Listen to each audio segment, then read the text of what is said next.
Hello everyone, this is CJ with Cyclotron. Well, my question for you today is there a three-wheeler in your future? Companies like Harley-Davidson and Can-Am certainly hope so.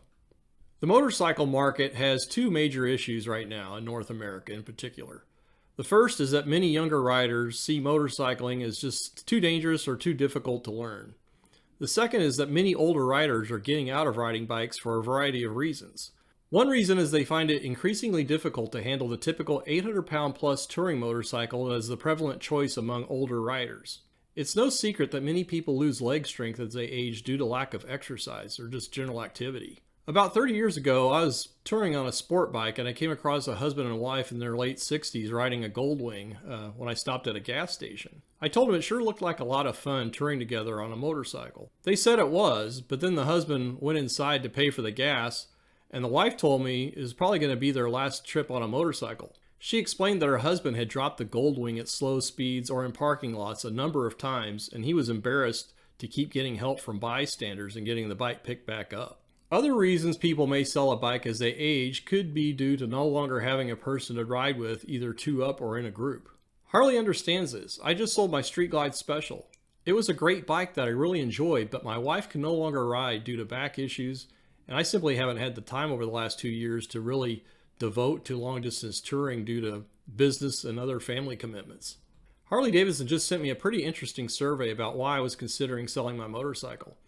I figured they got my information from the HD1 website when I made an inquiry to see if they wanted to buy my Street Glide.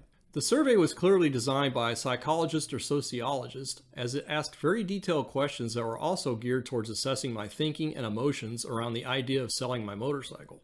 From the design of the questions, it was clear that Harley's trying to target this older riding demographic to see if they might be interested in buying a three-wheeler. The survey included questions such as whether they had told their friends, riding buddies, or local Harley dealer even that they were considering selling their motorcycle. The survey explored questions as to why I might be thinking of selling my motorcycle, as I touched on in the beginning of this video. Questions like whether I was having trouble handling my existing bike, whether I'd thought about getting a smaller bike, or even a three-wheeler, or having my motorcycle converted to a three-wheeler. Questions also included whether I no longer had a significant other who could still ride with me, or whether I no longer had a group of friends to ride with. Clearly, Harley understands that there is a social context for many people's decision to ride or continue to ride a motorcycle. I only thought to screenshot some of the questions once I was well into the survey, but here are a few of the items. Some of the questions were related to affordability or about competing interests like getting an RV or spending more time with grandkids.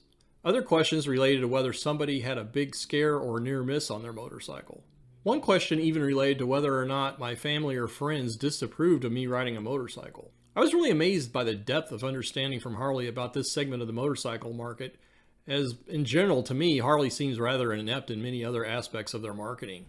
I'd be curious if you've seen this type of survey from Harley-Davidson, or even if you're in the younger demographic, have you ever seen a survey from them that related more to your age group and attitudes about riding? Please let me know in the comments. It's worth noting I think Can-Am is way ahead of the curve relative to Harley-Davidson in promoting the more social aspects of riding a three-wheeler and also in promoting their sporty appeal. Personally, I'm committed to riding a two-wheeler as long as I possibly can. If I were to ever get a three-wheeler, I'd probably go with a Can-Am Spyder. Actually, I'd prefer driving a convertible sports car over a three-wheeler, but that's just my preference. But the reason I'd get a Spyder if I got a three-wheeler is that I believe that they're inherently more stable by having the two wheels in front as compared to having two wheels in back, as is the case for a trike. Riding a three-wheeler is not at all like riding a motorcycle, given the physics involved. Most notably, counter steering is not used for handling a three-wheeler. Also, a three-wheeler is definitely more prone to tip over. But for a three-wheeler, I think you get a lot more traction by having the wheels in front. Yamaha recognized this when they came out with a Niken in 2019. The Niken is a three-wheeled motorcycle, but it had to be supported when stopped or parked. The extra wheel in front was added strictly to increase the amount of contact patch with the tires for aggressive turning. This is not something you'd want to do on a trike due to the heavier weight bias in the back. It was an interesting bike, but it certainly didn't sell very well. But you have to give Yamaha credit for trying something new. If you're thinking about getting a three-wheeler, both Can-Am and Harley-Davidson offer three-wheel training classes, which I think would be a good idea to attend, especially before buying or riding a three-wheeler, mostly from the safety point of view. Can-Am's marketing their three-wheelers as something anyone can ride. Can-Am is also focusing on the aspects of comfortable two-up riding with loads of luggage capacity on their three-wheelers. Many of us started out our riding experience on a big wheel or tricycle before getting our first bicycle and later motorcycle. So it's somewhat ironic that people would return to three-wheelers as they age. However, I'm not going to default to a three-wheeler in old age by willingly giving in to decrepitude. And this is in no way to slight those who may have already moved on to a three-wheeler in their older age for their own reasons. But if I need to hit the gym to maintain leg and upper body strength to stay on a two-wheeler, I would, because there's also so many other benefits that would be derived from working out besides just staying on two wheels. But I have to say these Can-Am three-wheelers look pretty fun. I was thinking about my wife. She'd readily be able to ride one of these, especially since they come with either automatic or semi-automatic transmissions, once her back gets better. So with the Can-Ams, they have three main lines with the Ryker, the Spider, and the Spider RT. The range and prices are from $9,000 to $30,000. Which in general is considerably cheaper than a Harley three-wheeler.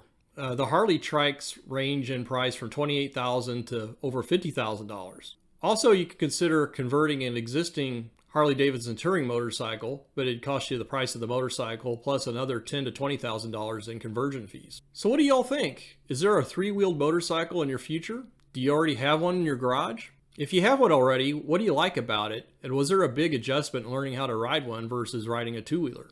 Please let me know in the comments section. Thanks for watching, and please hit that subscribe button.